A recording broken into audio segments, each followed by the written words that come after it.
لقد أرسلنا رسلنا بالبينات وأنزلنا معهم الكتاب والميزان ليقوم الناس بالقسط وأنزلنا الحديد فيه بأس شديد ومنافع للناس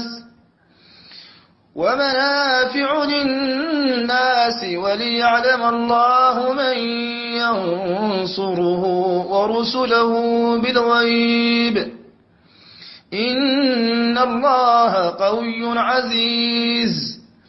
ولقد أرسلنا نوحا وإبراهيم وجعلنا في ذريتهما النبوة والكتاب فمنهم مهتد وكثير منهم فاسقون.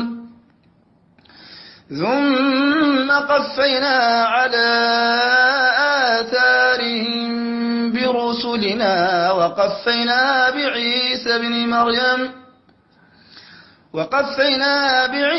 ابن مريم وآتيناه الإنجيل وجعلنا في قلوب الذين اتبعوه رأفة ورحمة ورهبانية ابتدعوها ما كتبناها عليهم إلا ابتغاء رضوان الله فما رعوها حق رعايتها فآتينا الذين آمنوا منهم أجرهم وكثير منهم فاسقون.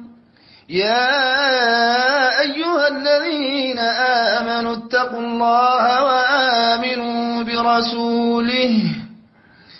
وآمنوا برسوله يؤتكم كفلين من رحمته ويجعل لكم نورا تمشون به ويغفر لكم والله غفور رحيم.